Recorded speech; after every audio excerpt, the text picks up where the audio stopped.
The Most Reverend Nicholas Oko has challenged journalists on objective reportage. The cleric, who was speaking at a meeting with information officers in Abuja, described the role of reporters as one which can either make or mar the peace of the country. He urged the media to strive towards providing members of the public with credible information, especially as the 2015 general elections approaches. It is not everything you hear that you rush to publish or that you rush to dispense around. You need to develop a critical sense of judgment to be able to say this is what delivering to the people and this is not what it is.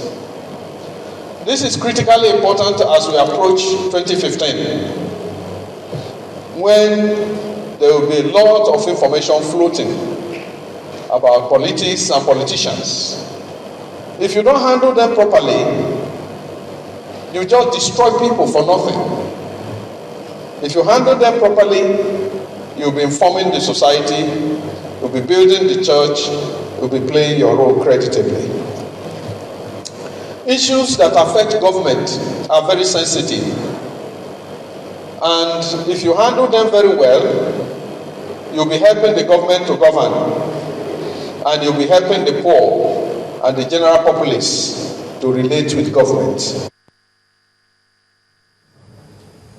While many victims of last year's flood disasters are yet to recover fully from the impact, well, 3 states have received renewed threats of imminent flooding anticipated between September and November this year. But to prevent a recurrence of the incident, residents of the floodplains have been asked to immediately evacuate to other areas.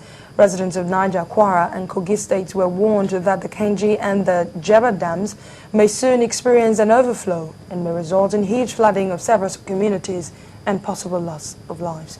This warning is coming from the Minister of Water Resources, Mrs. Sarah Ochekpe, at a conference in Abuja.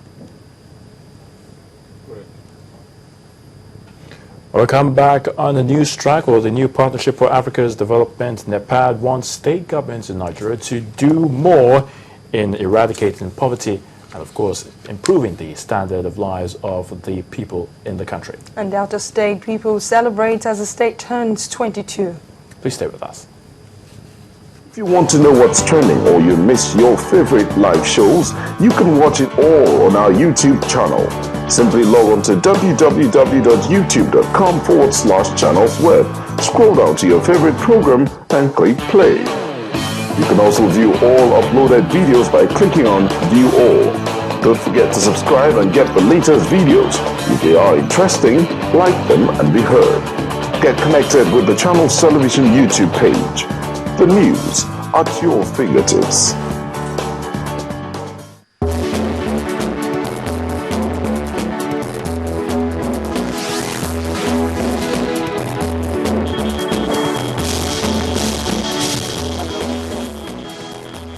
For more news at your fingertips, visit www.channelstv.com and youtube.com/channelsweb.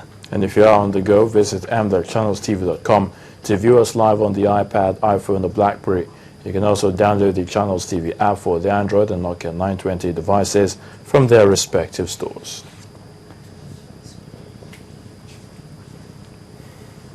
The new Partnership for Africa's Development, NEPAD, says investment in agriculture and food security, energy infrastructure, and human capacity development will all fast-track the process of achieving the Millennium Development Goals of eradicating poverty and improving the standard of living in the country.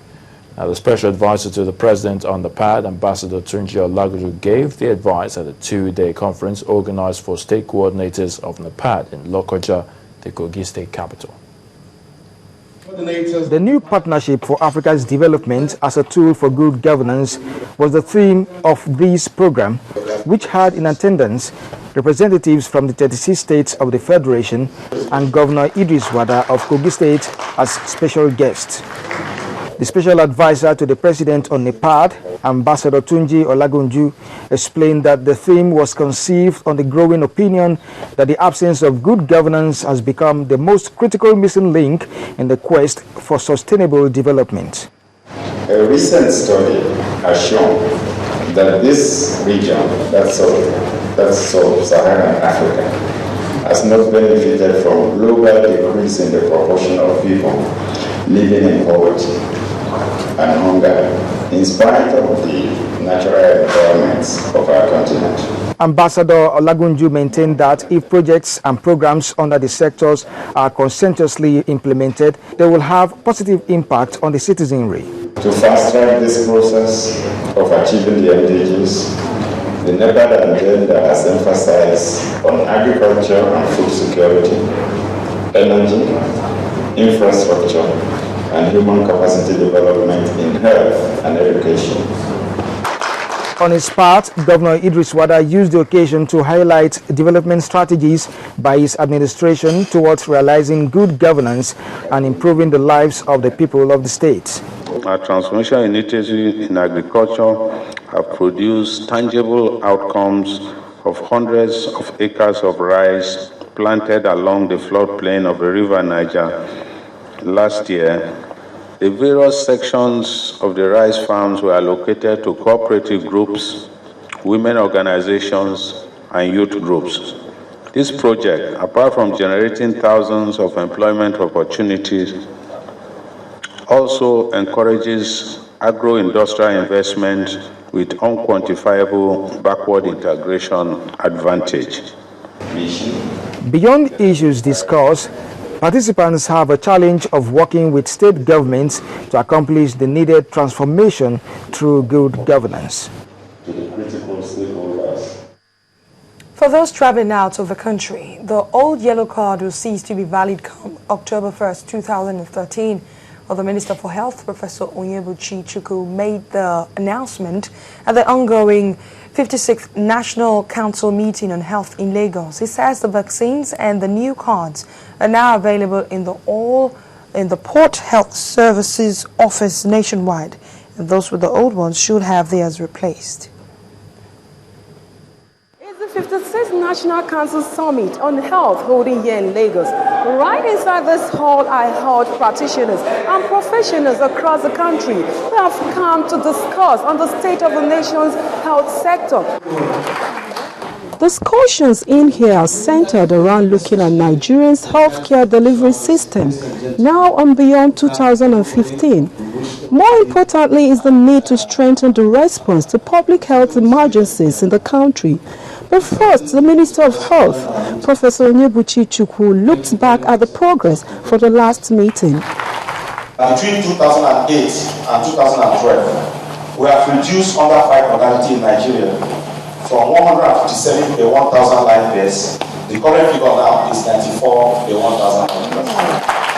I am happy to inform that the vaccines and the new yellow cards, which have security features, are now available in all our port health service offices in every state and also at every FCT. A pretty picture there, but the special guest of honor, Governor Baratunde Fashola, believes there is need for a more effective insurance scheme that will have a wider coverage for the people. The private sector, 10 times our size, is not running at full capacity. And because people simply can afford access. Now, can we design an insurance system that provides this access? That will be the responsibility that you and I, all of us, have to think through and find a way for our people. But one question arises: will Nigeria meet the 2015 Millennium Development Goal? We're going to have an unfinished business come 2015. But the issue now is that how do we now repackage all that, sustain the momentum, and move forward so that we can continue to achieve those goals and so do far more than those goals. And I think the main issue that we are beginning to look at now is the issue of universal health coverage, making sure everybody has some form of health insurance or the other so they have easy access to affordable health care. The nation's healthcare sector may be facing some challenges, but if words from this meeting are matched with actions, the healthcare delivery system may be better for it. Ihochi Ikechukwu, Channels Television News. Delta State is 22 years old, and since it was created from the old Bendel State in 1991, a lot has changed. As part of the anniversary, the state held an